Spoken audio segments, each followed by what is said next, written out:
Hola, ¿qué tal? ¿Cómo están? Espero estén muy bien. Quiero agradecerles a las personas que han comentado, que le han dado like, que han compartido mis publicaciones, que se han suscrito en las páginas de Facebook, Instagram y TikTok. En verdad, muchísimas gracias. Y bueno, hoy les quiero compartir el tema de los primeros síntomas de la sarcoidosis. También me gustaría decirles que este tema lo voy a dar en secciones y cada sección voy a estar hablando de cómo fue mi experiencia en el tema físico, en el tema médico y en el tema espiritual. Mis primeros síntomas con la sarcoidosis fueron a principios del 2022 y tal vez es un síntoma del cual muchos se sienten identificados.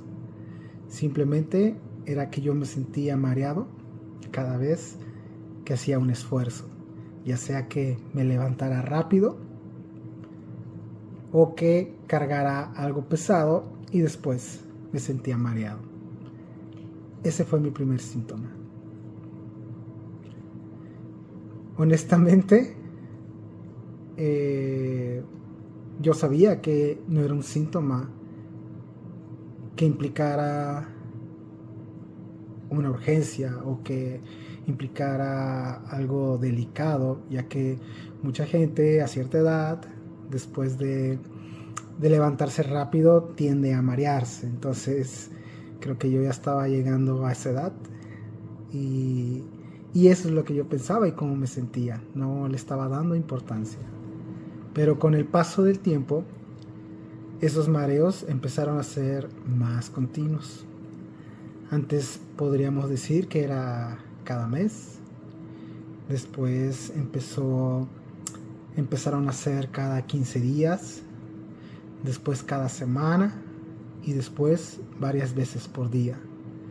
Y algo que caracterizaba mis mareos es que después de que yo me mareaba, tenía la necesidad de respirar hondo. Ya, después todo pasaba y continuaba normal. Pero hubo un día donde entendí que algo no estaba bien. Y ese día fue el 23 de enero del 2023.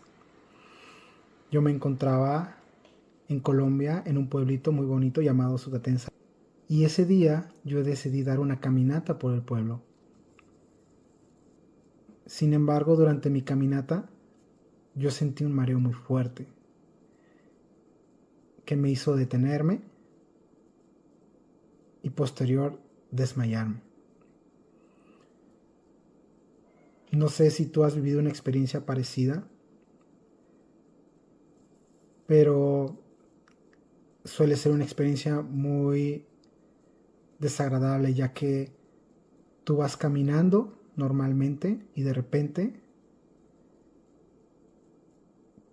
te encuentras en el piso y no sabes cómo llegaste ahí. Pero esa experiencia me hizo darme un golpe en la cabeza. Gracias a Dios, no fue a mayores, simplemente un golpe y raspones. Pero el riesgo estuvo ahí y Dios guardó mi vida. Y esa experiencia nos hizo ir a la ciudad de Bogotá a ver a un médico. Y cuando el médico revisó mis signos vitales, me dijo que tenía un pulso de 30 y arritmia cardíaca, y que nos recomendaba que me viera un internista. Lo gracioso fue que tanto mi esposa como yo no entendíamos lo que nos estaba diciendo. Él nos lo dijo muy tranquilo por alguna razón. Pero nosotros ya nos queríamos regresar para México y lo único que queríamos era viajar. Pero el doctor se dio cuenta y nos repitió que nos recomendaba que me viera un internista y que lo más probable ahí pasara la noche. En ese entonces, en ese momento, mi esposa entendió lo que él estaba tratando de decir y fuimos de ahí al hospital. Cuando llegamos al hospital, tomamos un turno para urgencias Y ahí es donde me di cuenta que algo no estaba bien. Porque cuando la enfermera me revisó, tomó su radio y habló y dijo: tenemos un código naranja, un hombre de 37 años, con pulso de 30 y arritmia cardíaca, favor de pasarlo a reanimación. Y ahí es donde empezó todo. Me pasaron a reanimación, empezaron a ver, me conectaron sensores para poder ver el corazón. Y ahí es donde nos enteramos que cada vez que yo me mareaba y tenía la necesidad de respirar profundo, era porque mi corazón se detenía. Mi corazón se estaba deteniendo por tiempos. Y cuando yo me desmayé, es porque el corazón se detuvo tanto tiempo, de tal manera que el oxígeno no llegó a mi cerebro, y por eso me desmayé. Entonces fue un momento tenso.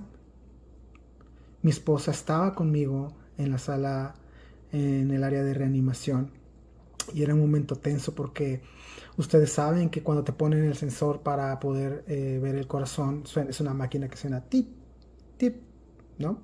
Midiendo las pulsaciones. Pero en mi caso, la máquina hacía tip, tip, tip, y volvía a latir tip, tip. Entonces ya se imaginarán esos momentos de tensión, porque los doctores no sabían lo que estaba pasando, y cada vez que mi corazón se detenía, llegaban todos para reanimarme, ¿sí? Yo no perdía el conocimiento, simplemente me mareaba y sentía la necesidad de respirar profundo, pero eso me estaba diciendo que mi corazón se detenía en ese momento. Derivado de eso, los doctores me comentaron que yo necesitaba un marcapasos. Y en ese momento, la palabra marcapasos no lo podía creer. A mi edad, yo con un marcapasos, yo pensaba que eso era para gente ya muy, muy grande, de avanzada edad. Y honestamente no sabía ni cómo era la operación para un marcapasos, ¿sí? Yo me imaginaba una operación a corazón abierto, que de hecho era la manera en cómo se hacían anteriormente. Pero aún así la palabra marcapasos me sacudió, a mí y a mi esposa. Y me preguntaba en qué momento llegué aquí, cómo fue que pasó todo esto, por qué necesito un marcapasos ahora. Y los doctores me pusieron un marcapasos temporal en la sala de reanimación, que entra por la yugular y llega al corazón y le da la pulsación eléctrica necesaria para que el corazón no se detenga. Y me pusieron el marcapasos temporal ese día. Mi corazón se estabilizó, pero yo estaba en shock, tratando de entender qué es lo que estaba pasando. Y al siguiente día los doctores me pusieron el marcapasos, que es un aparato que va aquí en esta área y manda pulsaciones eléctricas al corazón para que éste no se detenga.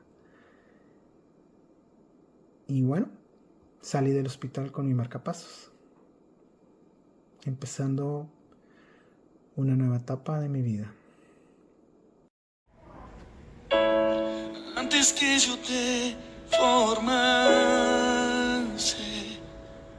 yo te separé, te conocí.